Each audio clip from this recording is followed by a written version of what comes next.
Am I the a-hole for laughing in my mother's friend's face when she told me to go to my room? I, 25 female, don't speak to my mother, like at all. I had to go to my mother's house today to pick up an important document that I left behind when I moved out 7 years ago. As soon as I got to the house, my mother suddenly had a massive emergency and realized that it was apparently her friend's funeral today and she completely forgot about it. I couldn't help but internally roll my eyes, as there is always some drama, hence why I have gone no/very low contact. She asked me if I would watch my 2 younger brothers, 7 and 11, whilst she went to the funeral, and I said absolutely not. This is my only day off. I have plans, and I have no relationship with them due to my mother stopping them from seeing me for years. I just wanted to get my birth certificate and leave. My mother asked her friend if she would babysit and asked me to stay for 10 minutes until her friend came. I didn't get even the opportunity to say no before my mother left the house. I was seething, but resolved to wait 10 minutes. My mother's friend turned up and started berating me for not agreeing to look after my brothers whilst my mother went to the funeral. I said, I don't have anything to do with my mother. It's my day off work, and I'm under no obligation to look after anyone else's children. My mother's friend then told me to go to my room. I laughed in her face and started to leave the house. She asked me where I was going, and I told her, my room, at my apartment, that I pay for with my big girl job. Because I'm an adult, not a child, and don't ever speak down to me like that again. And I left. My mother has left me loads of messages and missed calls saying I'm an a-hole for the way I spoke to her friend. I do admit I look kinda young, but I'm still not happy with the way my mother's friend spoke to me. Am I the a-hole? Now for the top comments. Not the a-hole. I actually quite admire your refusal to get drawn in. Absolutely not the a-hole. I have issues with people who talk to even my second graders like this. If Opie were my child, the friend would be getting more than an earful. I hope you enjoy the freedom from having to deal with them, Opie. May it be full of autonomy and independence. Not the a-hole. The audacity to try and send someone else's adult child to their room. I would have laughed too. I came into this expecting her to be younger than 18, and when I read 25, I laughed for like 5 minutes. Even if she was under 18, that person had absolutely zero grounds to tell a stranger what to do in a house that wasn't hers. Had a good laugh though too. I may be the a-hole because my mother's friend didn't know me and may have genuinely thought I was a minor, as I do look very young for my age. It really wouldn't matter. You're not the a-hole now, and you'd have been not the a-hole if you had been a minor. She had no business speaking to you that way regardless.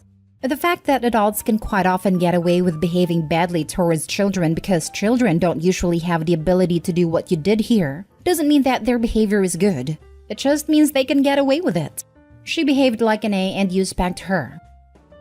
Next story. Am I the a-hole for not paying for my daughter's honeymoon after she canceled her wedding? My wife and I have 3 kids, 36 male, 32 female, and 25 female. We have had agreements with all of our kids that we would help pay for up to $10,000 for their weddings or use that same amount towards a down payment on their first home. Both of our oldest kids picked down payment option. They both got married and had medium-sized weddings, both under 100 guests. They paid for the majority of their weddings themselves, but we did pitch in maybe $1,000 to $2,000 to each of them to help a bit. My youngest got engaged last year and started planning her wedding, which was scheduled for this October. She told us she would like us to help pay for the wedding instead of a house, since both her and her fiancé are more comfortable with apartment living and don't want to put roots down anywhere since they are both young. She had us put deposits down for a venue, caterer, photographer, and a DJ. These deposits totaled over $5,000 and were non-refundable. About 2 months ago, my daughter called to tell us that she and her fiancé had decided to cancel their wedding and get married in a courthouse. She said the wedding planning was too stressful and they would rather just get married legally and spend money on a big honeymoon instead. She said she wants us to take the rest of what we would have paid for the wedding and put it towards their honeymoon instead. She said they want to take an extra long honeymoon, like 2 to 3 months of travel to multiple destinations. I told her that we would not be contributing money to that. I explained that by canceling their wedding, we have lost out on thousands of dollars and gotten nothing out of it due to non-refundable deposits.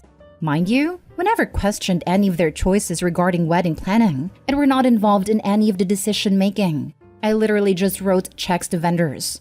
My daughter is upset and accusing me of playing favorites with her older siblings, and for punishing her because she wants something different for herself.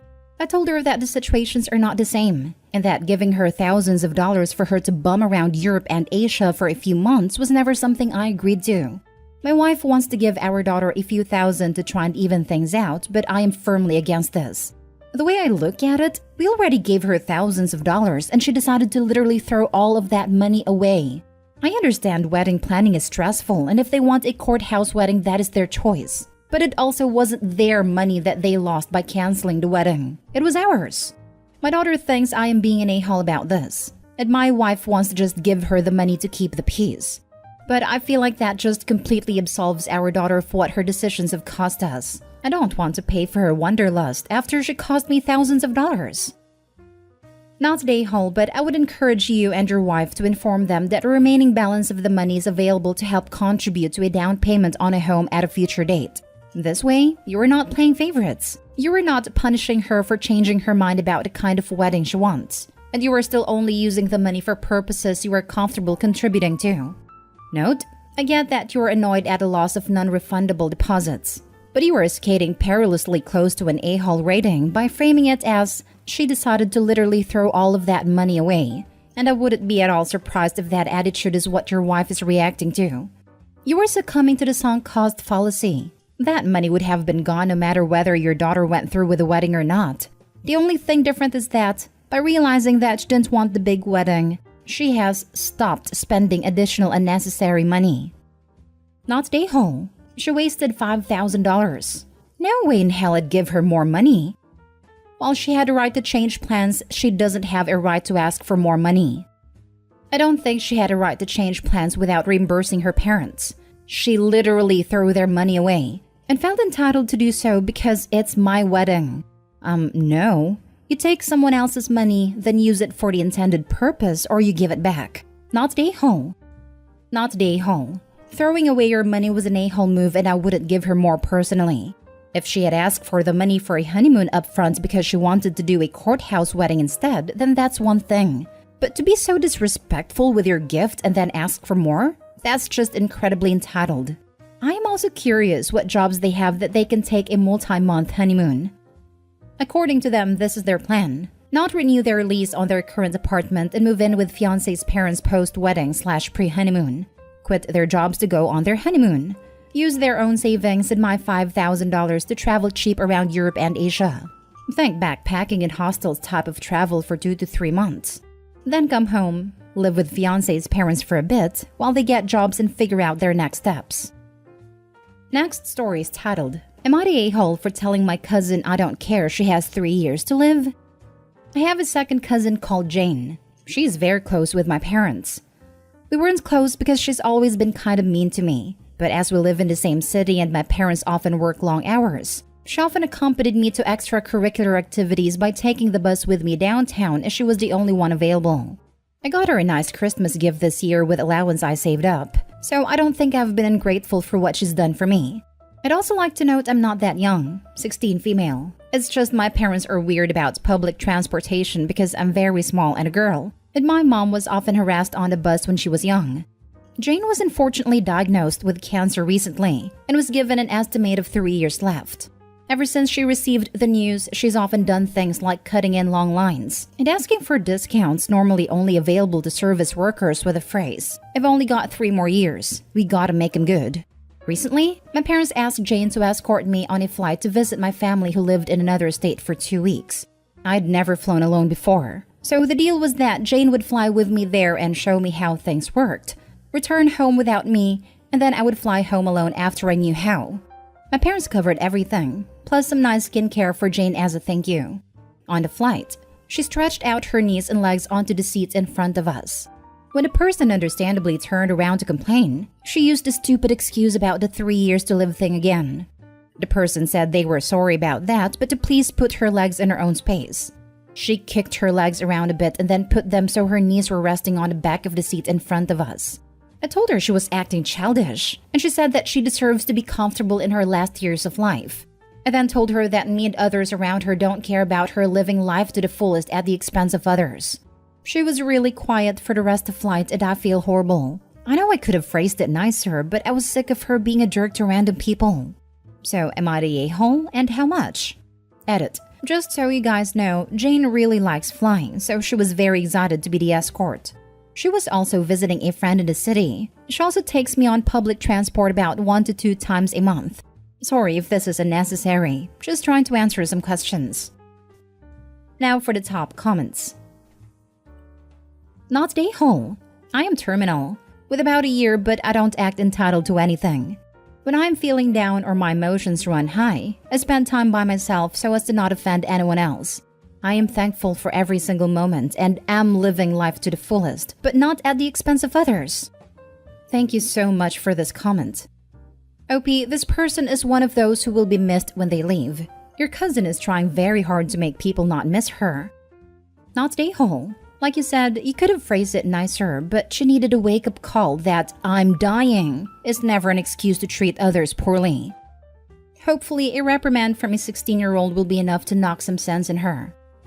Jane needs to knock that off. She doesn't get to make other people miserable due to her diagnosis. On the other hand, maybe Jane should focus on herself and live it up for the time she has left on Earth. And maybe that means stop being the errand girl for other people. If she's going to take a flight somewhere, it should be to a place on her bucket list. Maybe if she started to focus on having awesome experiences for herself, she wouldn't act this way towards others.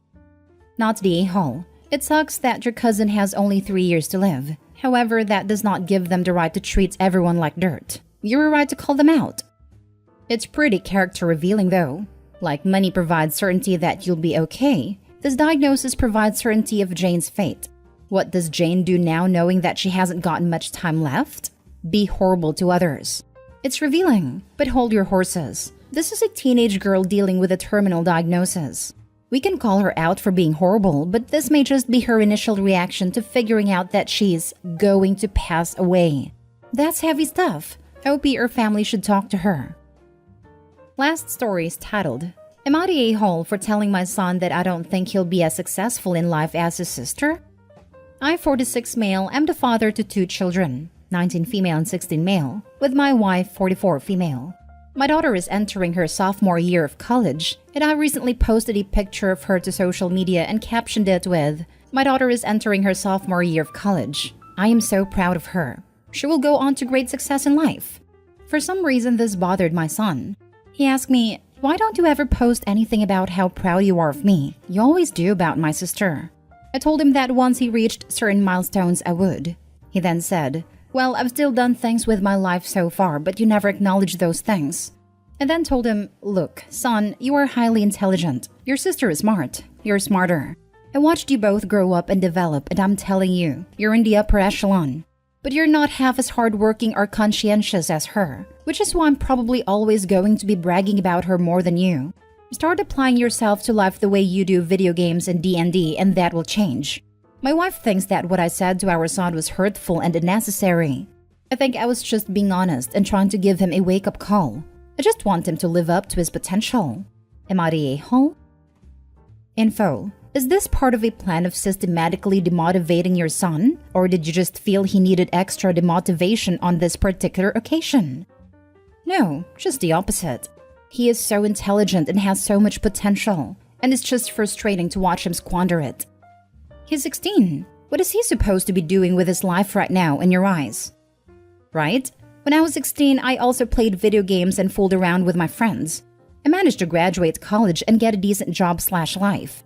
This dad is probably a macho man boomer who doesn't understand D&D or anything about his kid's interest for that matter. You're the a-hole. Poor kid just wanted some acknowledgement from his dad.